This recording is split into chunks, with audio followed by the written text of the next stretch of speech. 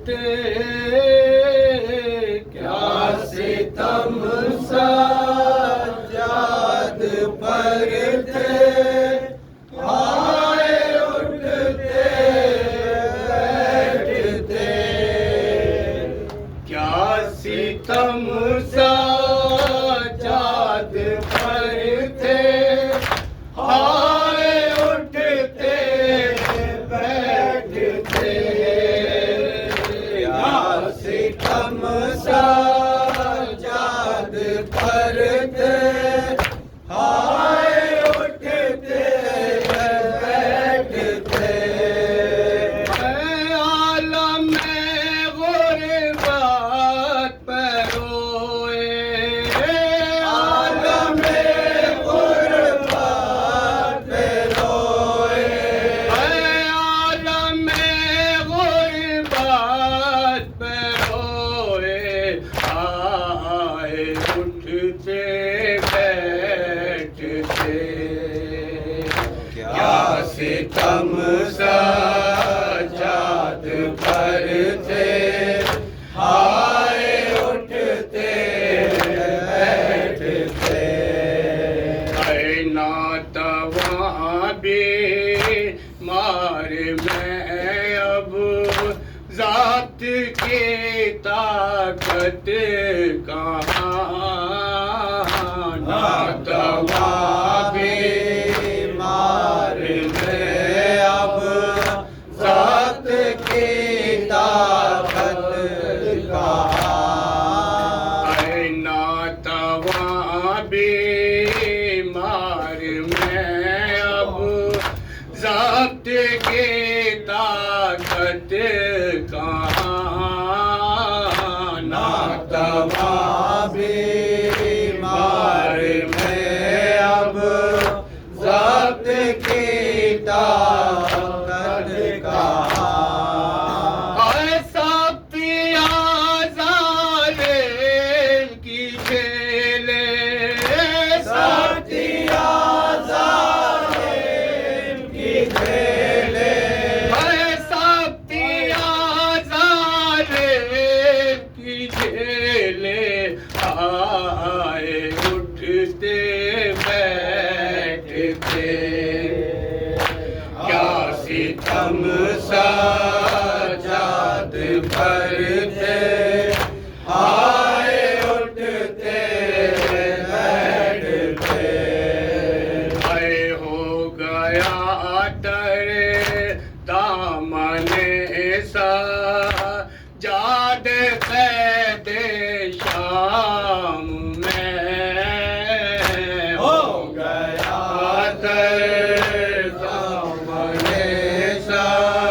سجاد قید شام میں اے ہو گیا در دامن سجاد قید شام میں ہو گیا در دامن سجاد قید شام میں اے کس قدر سجاد روئے کس قدر سجاد روئے اے کس قدر سجاد روئے آئے اٹھتے بیٹھتے کیا ستم سجاد پر تھے آئے اٹھتے بیٹھتے آئے کیسے سختیاں تھی بے کس و لاچار پر آئے کیسی سختیاں تھی بے کس و لاچار پر آئے کیسی سختیاں تھی بے کس و لاچار پر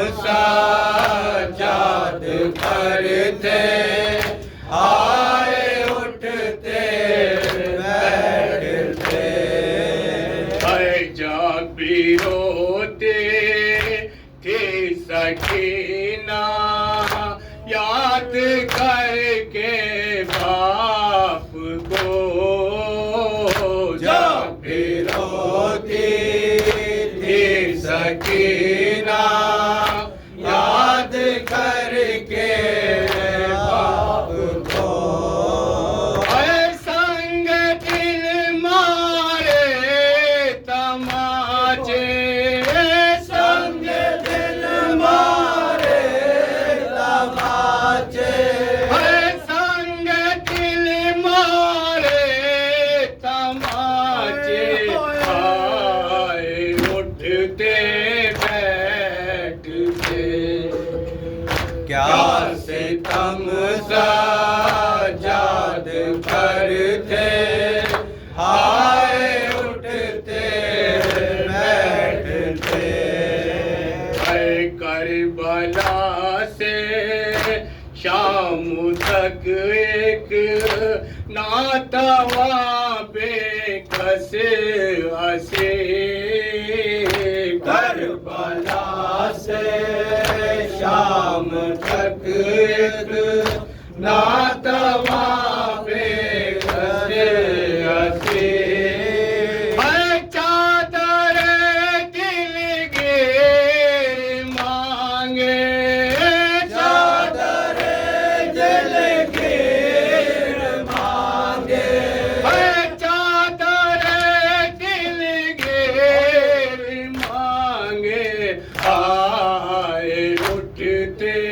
بیٹھتے کیا ستم سجاد کرتے آئے اٹھتے بیٹھتے ہائے دانش کس قدر بھاری تھا تو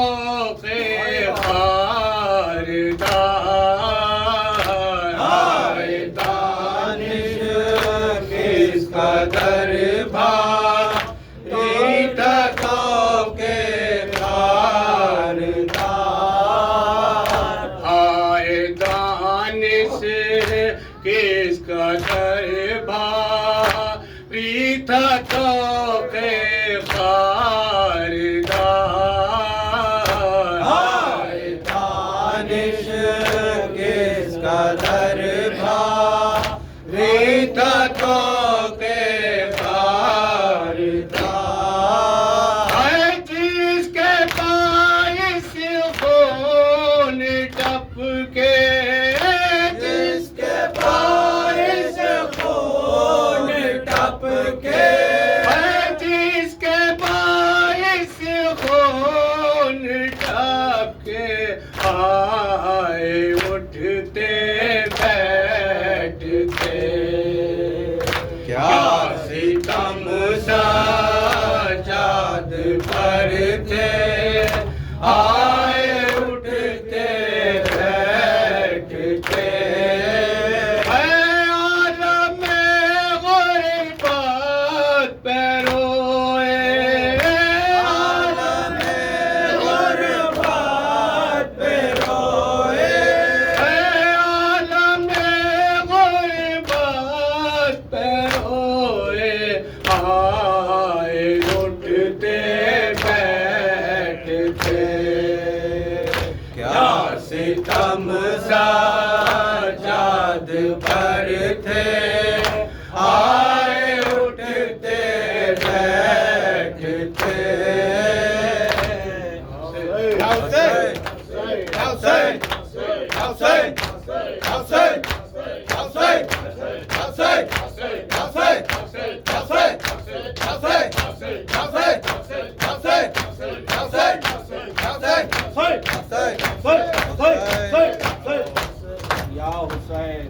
السلام علیکم یا ابا عبداللہ، السلام علیکم یا ابن رسول اللہ، السلام علیکم ورحمۃ اللہ وبرکاتہ، السلام علیکم یا غریب الغرباء، السلام علیکم یا معین الضعفاء والفقراء، السلام علیکم یا شمس الشموس، السلام علیکم یا انیس النفوس، السلام علیکم یا سلطان العرب والعجم، یا ابا الحسن علی ابن موسیٰ الرضا، السلام علیکم ورحمۃ اللہ وبرکاتہ۔